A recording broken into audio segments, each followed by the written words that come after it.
I understand that you don't believe in any of the man-made religions, and that's fine, that's good.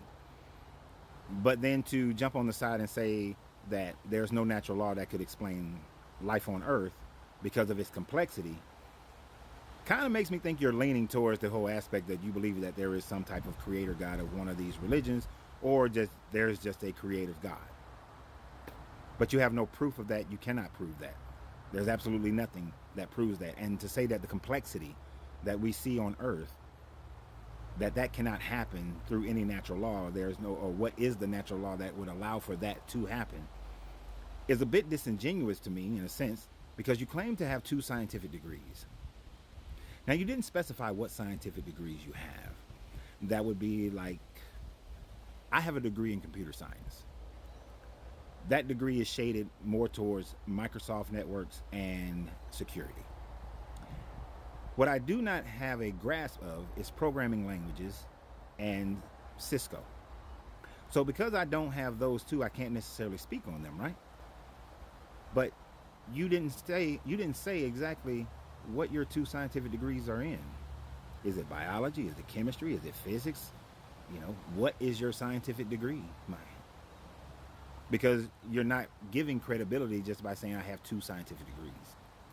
Now, yes, Einstein and Newton laws are not always correct, because there are certain natural laws in the universe that Einstein and Newton didn't know about at the time frame that they were writing their dissertations, as well as they didn't have the instrumentation to be able to measure and understand some of the laws. We weren't sending things into space to see what type of forces were in action the deeper you go into our solar system. So Einstein could not have written about those things or known about those things. So he made it based on the information to which he has, and that is exactly what we do today. So it is not that science is saying that everything is a fact. Everything is a fact until something proves it differently. Now, I thought the video was very clear when I spoke about how the Earth is in the habitable zone right now, and so therefore it allows for the type of life that we know of as life. The natural law that explains that is cause and effect. That's it. It's just cause and effect.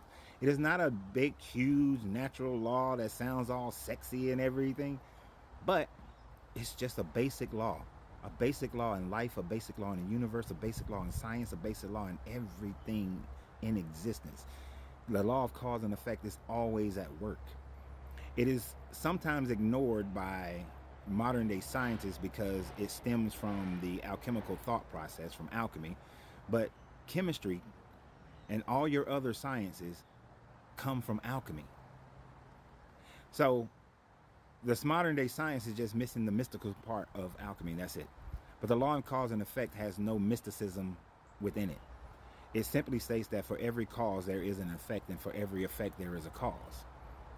So when we look at why there is the complexity of life here on Earth and why there is life on Earth, period, then it is the causation of the sun being a certain size, the Earth being a certain distance from the sun, and the types of elements that were on Earth at the time frame that life began on Earth, whenever that happened, and whatever type of life that was. And then, beard's a little stringy, and then as the environment on Earth became suitable or not suitable for different species, life emerges. As the environment changes over hundreds of thousands and billions of years, adaptation consistently and continuously happens, and that life changes, whether it becomes more simple or it becomes more complex. It is all based on the causation of its response to the environment. So therefore, the law of cause and effect is why there is the complexity of life, is why there is life on this planet. When life ceases to be on this planet, it will not be because some deity decided that, well, that's it, I'm tired, I'm done. It will be because of cause and effect. Whether we right now get hit by a massive solar flare and all life on this planet ends, it is not God. It is the causation of a solar flare burning through our atmosphere, burning through our magnetic field that protects us, and all life gets torched on this planet. It's cause and effect, no matter how you slice it, no matter how you look at it. And complexity doesn't matter. What was the complexity of a dodo bird that came into existence and then the dodo bird went out of existence? The woolly mammoth came into existence and then it went out of existence. Scientists say that 98% of the species that's ever lived on this planet are now extinct. They went extinct because of different climate changes or extinction level events that occurred on the planet. You need a law? That's the law. Tell me otherwise. Comment, like, subscribe, and share. And always remember, you have to free yourself to be yourself because your greatness is non-negotiable. Good journey, good vibrations.